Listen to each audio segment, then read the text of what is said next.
you've got to say we definitely got away with one yesterday at Stamford Bridge.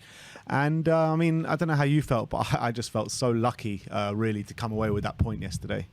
Yeah, I think that you got to take a point when you go away at Stamford Bridge, and especially when it's a long season, it's a marathon, it's not a sprint. So you can't just go all guns blazing from the start. And you're going to have bad performances.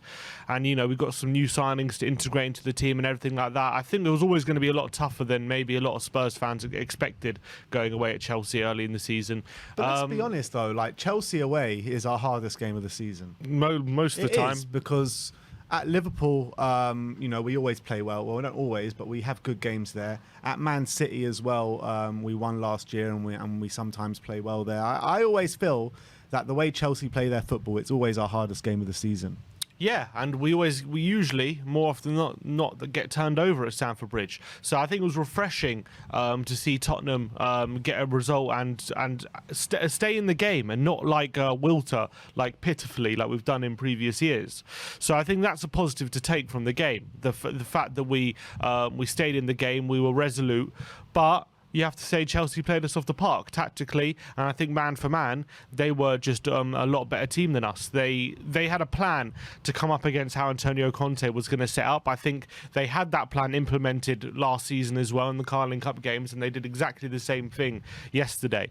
And I was a bit frustrated that we couldn't see that coming. That was a bit annoying from the off, and it took us about an hour to change things. But once we did change things, then all of a sudden we did get some control in the game, and we started to get into things and create chances. But before then, Tuchel was running rings around Conte tactically, and I think overall Conte will definitely feel relieved that we got the draw, because I think he was out-tacticked for most of the game by Tuchel. Yeah, absolutely. I completely agree. And when you look at it, the crazy stat is a Spurs player hasn't scored against Chelsea in the league before this game since 2018 when we beat them 3-1 at Wembley. Wow. How mad is that? Because Rudiger scored an own goal in between then, but an actual Spurs player in the league hasn't scored since then. Yeah, and that's nowhere near good enough. And when you're looking at the game yesterday, I thought we came out the blocks well yesterday. I thought in the first 5 minutes it looked like we were really going to provide something in the game. And then within 5 minutes, Chelsea took complete control. And N'Golo Kante was an absolute boss in the middle of the pitch. I mean, he was controlling everything. He didn't let our midfielders have a second to breathe. And I thought the midfield battle between Højbjerg, Bentancur against Jorginho and Kante, I thought Kante and Jorginho completely overran them at times. And I thought Bentancur was fairly poor yesterday. Yeah, I think him and Højbjerg did struggle big time in the centre, but it wasn't just Jorginho and Kante. It was the way Tuchel set up to outnumber us in the middle that was causing us big problems. Not just on the ball, off the ball, but on the ball as well. When in our build-up play, we really struggled to build up the play through the centre, and then the wing-backs didn't seem to be pushing high enough out wide, and they weren't really getting into the game, apart from one moment where Sessegnon took advantage of a quick thinking from Harry Kane, and obviously he got a chance. But for the first hour, Chelsea were completely dominant and in control of the game, although I would say they obviously scored from a corner, and I think Sterling had one chance which he blazed over the bar. They didn't create too much with all their control. There was that chance in the first half from Kai Havertz where he screwed it wide. There was that chance from real point-blank range in the second half from Kai Havertz as well.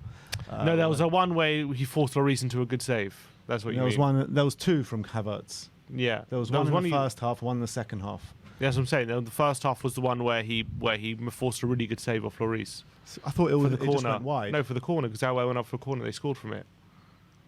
Was it that one? I'm not sure what the result. I think it was that one. I thought it just went wide, but maybe no, that was a great save by Lloris, and he just tipped it wide, and then they actually scored from that corner. But yeah, so they didn't create too much, although they were the only ones threatening to create, and that was the worry. And I think the worry as well is Loftus-Cheek and James were completely dominant on that right-hand side. Sessegnon and Ben Davies were really struggling, especially Sess. Yeah, they were really struggling to really impose themselves. Loftus-Cheek physically, every long ball was going into Loftus-Cheek, and he was winning every single header. It was ridiculous. He was so dominant in the air, wasn't he? I mean, we just couldn't win anything off Loftus-Cheek yesterday, and we were saying I was saying coming into the game, seeing Loftus-Cheek on the pitch, supposedly playing at right wing back, and Reece James tucked in a little bit, I thought we could have got a bit of joy down that side, but how wrong was I? No, they were. I think he did it on purpose. He had a plan, as I say, and also Loftus-Cheek would tuck in, and so would Mason Mount, and it would create a 4 in the centre with Mount, with Jorginho, Kante, Loftus-Cheek, and Mount, and that made the numbers completely unequal and allowed Chelsea a lot more control on the ball, and that's why we found it so difficult against them for a large part of the game. And when we were going forward, they switched back to a back 3 in possession. Reece James was on Human-Son like a rash every time he got the ball. Harry Kane was struggling to get involved as well, and it was a real tactically, I would say Tuchel really had the upper hand for the first hour. Yeah, and it wasn't just Reece James on Sonny, to be honest. I mean, there was 2 or 3 men on him all the time, like a rash, every time Sonny got the ball. And not only that, but Sonny's touch was off it yesterday as well. Every time the ball came to him, it was bouncing off him and what have you. But I think that it proved yesterday, it proved how important strength in depth is and how important it is to have these players on the bench, because I think it changed when Richarlison came on, and his energy, his will, his desire really helped the team yesterday. And you could see that, how he was just willing the team forward all the time he was on that pitch. And I thought players like Bissouma and Perisic also came on and really made a positive impact. I mean, look at Perisic, right? He comes on straight away, those 2 corners where we could have scored from both of them. Ben Davies with the point blank one forces a good save, and the other one ends up in the back of the net. So I mean, those set pieces from Ivan Perisic were absolutely unbelievable, weren't they? Yeah, they were really good. And obviously he took a free kick with his right foot, and then he took a corner with his left foot. Just showed how two-footed he is. But in terms of how the tactics changed the game, so once Richarlison comes on, we move into a kind of 4-4-2, 4-2-2-2 formation. And that kind of matched up Chelsea in a way, because on the ball, that's how Chelsea were playing, with a 4-2-2-2. So all of a sudden, we had Richarlison and Kane up front. We had Son on the left. We had Kulusevski on the right. We kept, obviously everything else was kept the same. We moved to a back 4 as well, and then you've got to say, we all of a sudden became a lot more of a threat, and we were able to keep the ball a lot more. You had Son and Kulusevski actually finding pockets of space. Harry Kane was put through on goal almost immediately after the change was made. Richarlison, as you say, his energy was bringing a lot to the team, and all of a sudden we were looking a lot more of a threat. However, we were looking more of a threat, but also Chelsea started to get a lot more clear-cut chances after that as well. So it was kind of like just throwing caution to the wind at that point. And it kind of paid off, because obviously Højbjerg gets the goal, gets the equaliser. Although Chelsea could have gone 2-0 ahead with that chance from Sterling, we gambled and it paid off. But once we equalised, then Chelsea made another change, and then it all swung back in their favour. Yeah, literally. And you know what? A lot of people I've been hearing talking about Højbjerg saying on the fan show yesterday, saying he didn't play well, he was hiding, he was this, he was that. And yeah, fair enough, he didn't have the best game, but our 2 best moments in the game he produced for us. That through ball for Kane to put him 1-on-1, and obviously the goal as well with the lovely finish into the bottom corner. So when you're actually looking at it, Højbjerg was probably one of our better players yesterday. Yeah, I have to agree with that. But I thought he was obviously very sloppy in possession.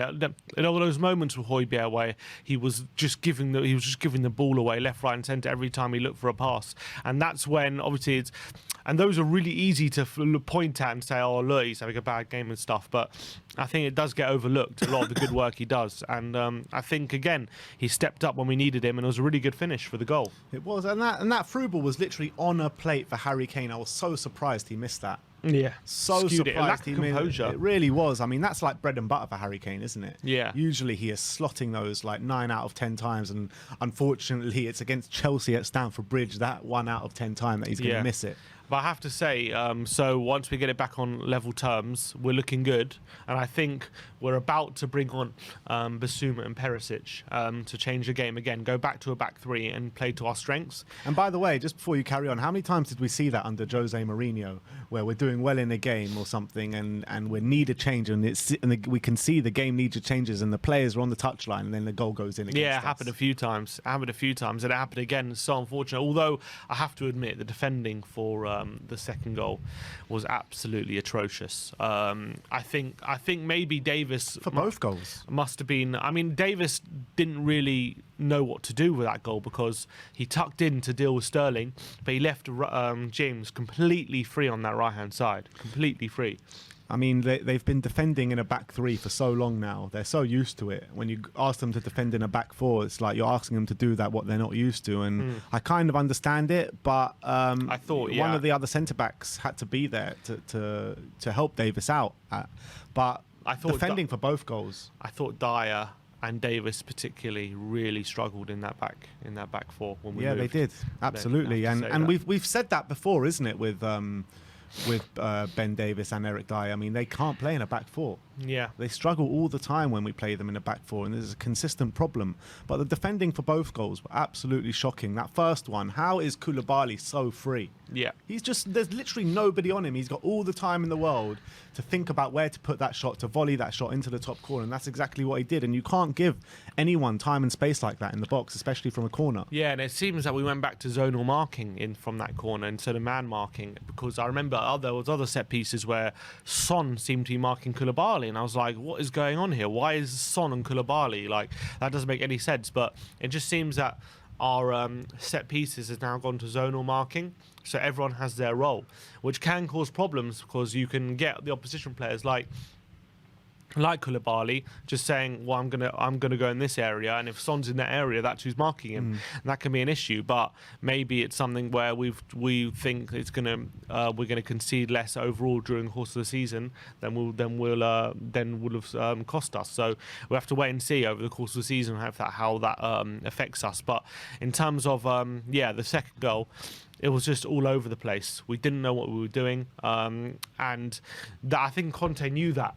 Because I think time and time again, they were getting in on that right-hand side. It was actually Loftus-Cheek and Reece James time again.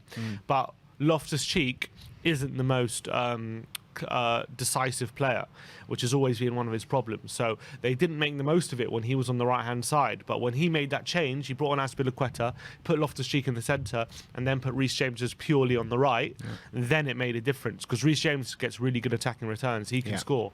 And all of a sudden, Reece James was attacking the right-hand side. Davis was completely exposed. He had Sterling and James to deal with, and in that back four, we were struggling. And then they scored right at the perfect time. They couldn't have, if they could pick one moment to score, it would have been that moment probably, because we were just about to change it. And then I was really down after that goal, because I thought, we're not getting back in this game now, because they're just going to shut up shop. You know, I think if they wouldn't have scored at that moment, we could have gone on to win that game. I really believe that. I felt like when we scored that equaliser, I felt like we could go on and win the game after that, even though Chelsea had been so much better than us. But I felt the pendulum had swung at that point. And I felt we did have the upper hand, but Tuchel changed it. We didn't change it quick enough, and what happened. But step up Ivan Perisic and step up Harry Kane in the last minute of the game, literally last minute of stoppage time, and we all thought it was Richarlison in the stands. Richarlison. Apparently, everyone on TV thought it was Richarlison as well, because it's the way he ran away, and then Kane kind of comes in afterwards. But no, brilliant header from Harry Kane, brilliant delivery from Ivan Perisic, and we end up drawing the game 2-2, which kind of felt like definitely a point gained, and then others like 2 points dropped. And you probably say for a Chelsea fan, it's 2 points dropped as opposed to a point gained. But let's talk about some of the key decisions by the referee in the game as well, because obviously our first goal, Højbjerg, Richarlison is clearly offside. Is he blocking the keeper's view? Do you think it should have been chalked off? Well, when I first saw it, I thought he was blocking the keeper's view in terms of the trajectory of the ball, because the ball has to go round Richarlison to go into the back of the net. Upon watching the replays and stuff when I got home, Mendy has a clear sight of when Højbjerg is shooting, but the ball does go round Richarlison.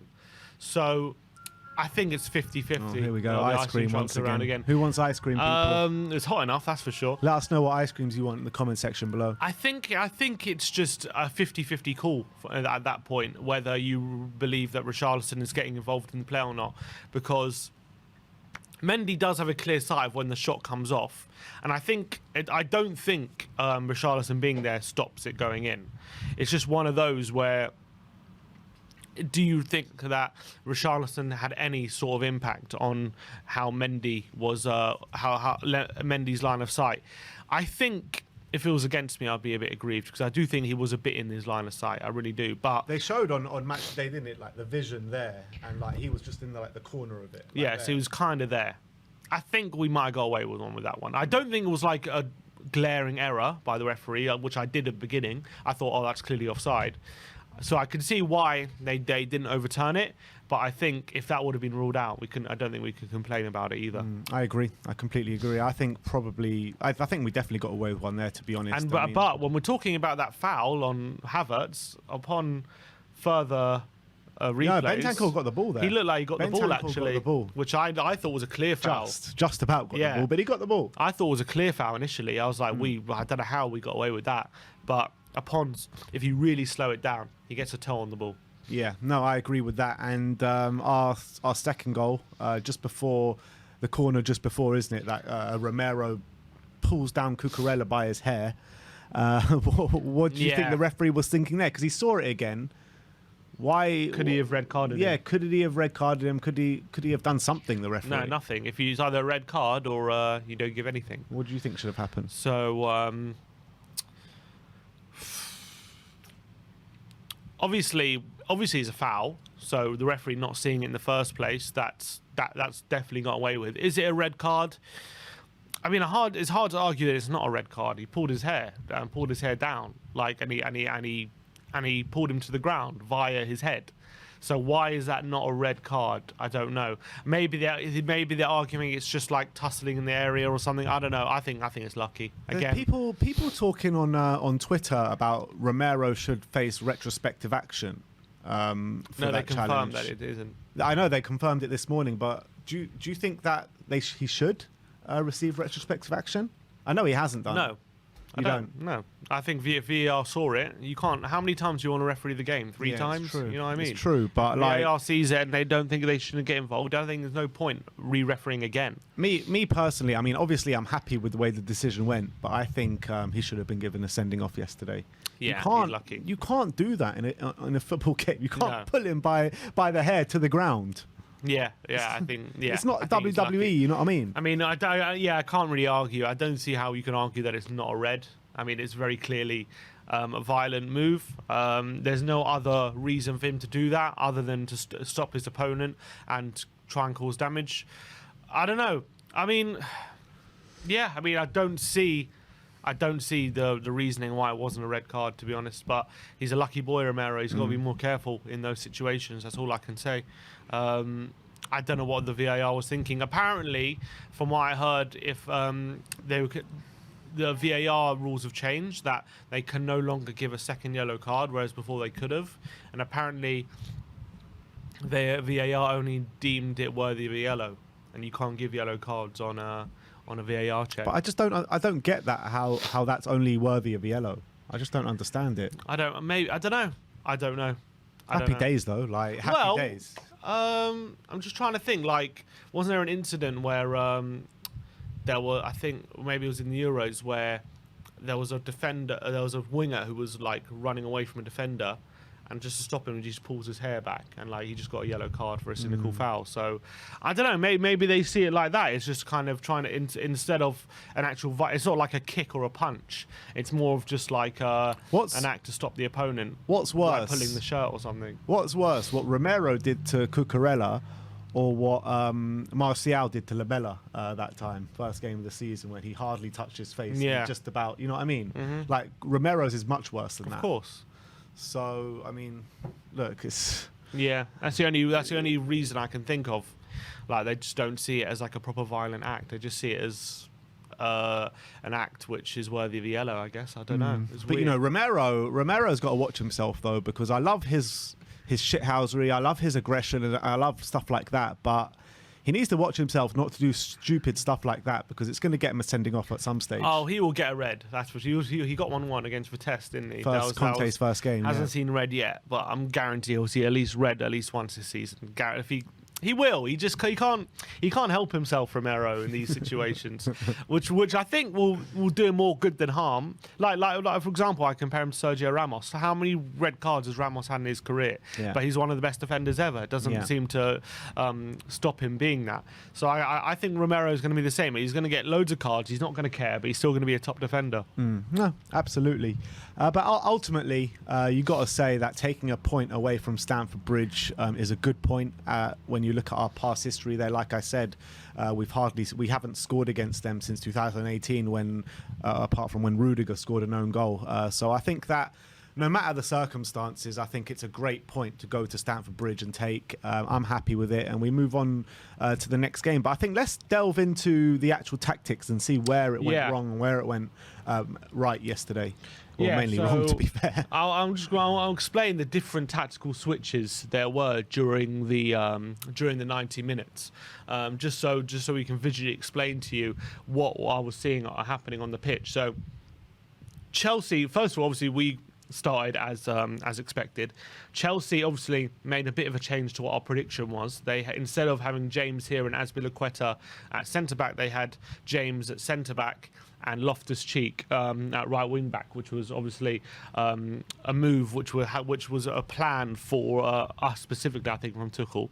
If this is how Chelsea set up out of possession, but as they got in possession, they would basically move like this into this kind of formation, with Sterling and Havertz up top. Look at that. Look at those graphics. Automated. Wow. Mount on the left, Loftus-Cheek on the right, Reece James moving into right back position. So it kind of moved into a 4-2-2-2 formation. So it started off like that and kind of moved like very fluidly into that kind of formation during the game. And obviously when they had this formation, one second. When they had that formation, it gave them a lot of advantages. Loftus-Cheek and Reece James were very much on this side, dominating Sessegnon and Ben Davis. Heung-min Son was forced to do a lot of tracking back because Reece James was basically a fullback at this point, getting very much far forward. Loftus-Cheek and Mason Mount were in these positions here, kind of tucked in, allowing Reece James to bomb on beyond Sessegnon. Sessegnon wasn't really sure who to go with. Does he go with Loftus-Cheek or does he go with Reece James if Son wasn't tracking back? And it also gave them a lot of numbers in the centre, because with Loftus-Cheek and Mount tucking in here, it gave Kante, Jorginho, Loftus-Cheek and Mount a lot of advantage of outnumbering us in the centre there. So that was what was causing us a lot of trouble, with obviously Cucurella and Reece James occupying our wing-backs. It gave them basically advantages all over the pitch. Do you think it's a problem in games like this that Conte, never really changes his formation and tactics from the off? You mean like from the start? Yeah. Is that a problem? Yes and no. Yes and no. I think it is a problem because I think it can easily be planned for, like it was yesterday, and I think it can be planned for, and from that sense, it can be a bit predictable. Like Tuchel clearly had a plan. Yeah. But I would say no as well, because I think it is important that for the majority of games, when you have a system that you've been practicing for the majority of your time and that's your system, then you stick with it and you trust it. And even though other teams are going to do things to try and stop you, that's your system that you trust, and you can't keep chopping and changing just for the opposition. So I think that is going to help perfect the system in the long run. But in games like this, you are going to come unstuck. And I think he should have changed it at half time. I agree with that. I mean, we were all calling for it, weren't we?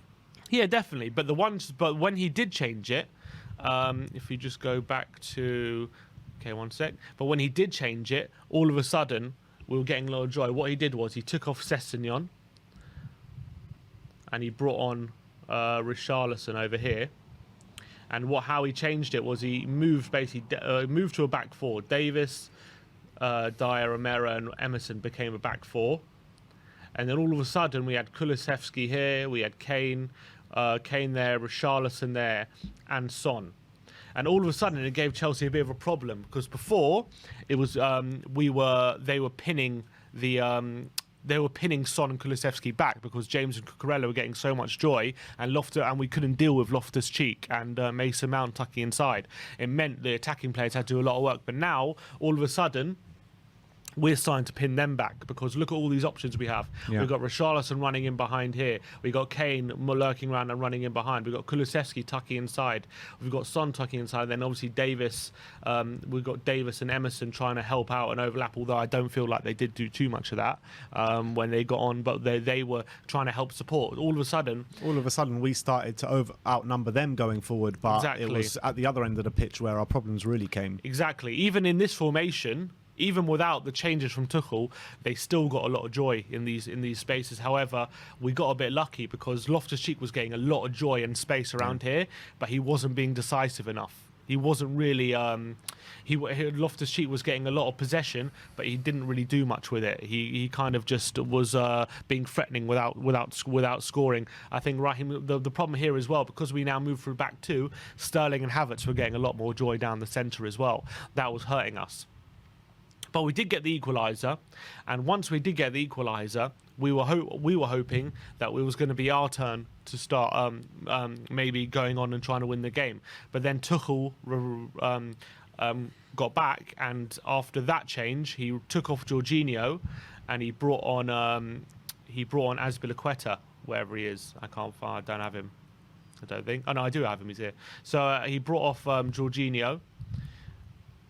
He brings on Azpilicueta here, and what he did was he moved Loftus-Cheek into the centre, so he didn't have to be so wasteful. He put Reece James at right wing back, and then he put Azpilicueta here at right centre back. And what it meant was he was stretching the play so much, even though Ben Davis was going a bit more defensive because we had equalised. Because they were so stretched, all of a sudden, as Reece James was purely a wing back as opposed to a right centre back, so he was hugging the touchline here, and because they had all these players here, Ben Davis was tucking in and Dyer was looking at Havertz. Ben Davis was looking at Sterling, who had the ball for the goal, and then obviously left all this space on the right hand side for Reece James. And Son was losing a lot of energy at this time, so he wasn't tracking back. And obviously after they scored, we made the substitutions, taking Son off. All we had to do was hold on for one more minute, literally. Yeah. One more, 30 more seconds, really. All we had to do was the ball to go out of play one time for us to change our system and our personnel and stuff like that. Who was it? Basuma and Perisic were waiting in the wings to come on. It was just so frustrating. And then obviously they scored, he was just completely feed Reece James. And it was another good move tactically from Tuchel. And I think that's also maybe why we saw those wild celebrations, because I think he kind of knew, I got one over on Conte with that move. And I think the goal was a consequence of his tactical manoeuvring. However lucky we got to get away with that from a point, there, because of how dominant Chelsea were for the whole game, I still feel like we were a bit unlucky with that situation, because the change was there, ready to be made. It was literally ready to be made. Conte saw what needed to be done. It was just that second too late. Yeah, which was really frustrating, obviously, as well. So then but once we did make the changes, we were a bit better as well. So we took off Son, we brought on Perisic. So we moved back to a back three. Where is he? Perisic here. So we moved back to a back three. We took off Bentancur, didn't we? We put on Basuma. And then we went back to this formation, put Richarlison back on the left of the front three, Kane there. And all of a sudden, instead of James getting all this space here, we actually pinned him back a bit. And I think you saw that by the fact that how many times you saw Perisic in those spaces taking on Reece James. We saw it many, many times during that little period where Perisic was on, and that actually allowed us to gain a bit more control back in the game once we made those subs. And obviously Perisic was our main source of threat kind of in that last 10 minutes, but it did take some set pieces for us to actually make an impact in the final third. We didn't actually have too many opportunities from open play. But once we did make those subs, Basuma as well coming on, I think had a decent impact as well. And that's how we gained a bit of control back in the game. We obviously got the set pieces, and we got the equaliser. So it was actually yesterday a really fascinating tactical battle between Tuchel and Conte. I said when I called into the fan show yesterday, it was a bit like a game of chess yesterday. And obviously Tuchel won that tactical battle, but ultimately you're going to be judged on results, and we got the result yesterday. So I think you got to give praise to Antonio Conte and the Spurs players for just to keep sticking in there, keep plugging away, and to show that grit and mentality to come back twice at Stamford Bridge, which is impressive. But Chelsea and Tuchel are going to be very annoyed with that result and with the way the game panned out in the end, because they did deserve to win the game. So I think anything else for you from the match review? No, I'll just say that people are now talking up Chelsea after that game, and I would say even though they did play well, it kind of reminds me of like for example, when we played like Liverpool last season, where we like kind of dominated and we got loads of chances and played them off the park, but we missed our chances, end up drawing the game. It kind of reminded me of that a bit from last season, where even though we were at our very, very best, we couldn't get over the line. I think it was very similar for Chelsea yesterday, and I don't think it's going to be indicative of yet. I think it's definitely indicative of them being better than we thought they were for sure during the game, but I don't think it's going to be indicative of them outlasting us this season over the long haul. I don't think. I still think I see a lot of I still see a lack of killer instinct from them in the final third, and I think that could haunt them against other sides who are more determined to sit back and try and get the draw. Because I don't think we went for the draw yesterday. Obviously, we tried to win. And I still think, even though they're at their best and they're impressive, I don't know whether in the long term they're going to be finishing above us. Although they're definitely going to challenge, I think. Do you think that people underestimated Chelsea then coming into this season a little bit? Definitely. I think you got to see their quality. They got a good team out there. Look at the team. There's more to come as well. They got a good team. So it's whether they can get, as I said before, if they can get everyone pulling in the same direction, get any toxic voices out of the dressing room and all that kind of stuff, then I think they have a very good base of a team. They've got a very good manager in Tuchel, who is going to obviously keep standards high. And I think that they have bought well as well. They've bought some really good players. I just think we have Kane and Son, who are who really have that killer instinct in the final third. We're in Sterling, Havertz and Mount and whoever else they have up front. They just don't have that at the moment. They're too easily containable in open play, I feel, right now. So I feel when we're at our best, when we get those chances, we're going to be able to score more goals than they are. And I think that's going to be the story of who's going to finish above who during the season. But for sure, if they can maybe get a striker in, and I think they've got a very good basis of a very solid team there. And I think we did underestimate them. I think we did underestimate. I think personnel-wise they are. Because Arsenal got a bit more killer instinct with Gabriel Jesus and people like that up front. Well, yes and no. I would say Jesus' problem throughout his whole City career is his lack of killer instinct. I think he would have been a really good signing in this Chelsea team. I think so as well. And I think they missed a trick by getting him, to be honest. Yeah. But look, we'll have to see how it pans out. It's only second game of the season, so a lot of football left to be played. I think we've got to be happy with that point, snatch and grab point. We take it and we move on. But I want to see a much better performance next weekend, that's for sure. Yeah, you have these games, don't you, where you do not at your best. And imagine you're not being at your best away at top 16, you still claim a point. That's only a positive thing. Absolutely. And even if you're challenging with big things, you're going to have games like that. I completely agree. And I don't think it's anything to make sweeping judgments about how good we are just because we struggled in this game. I think I think we should all have expected a struggle, and I think the fact that we thought it was going to be easier than it was maybe goes to the fact that we underestimated the occasion. And let's be honest, you look at Liverpool. I don't think they won a game at the top 6 away whole of last season. I think they drew every single one. Yeah. So a draw away at the top 6 sides, whoever you're playing, is a good result. So I'll take it any day of the week, whether we played good or bad. So that's our match review for the Chelsea game. Let us know your thoughts in the comment section below.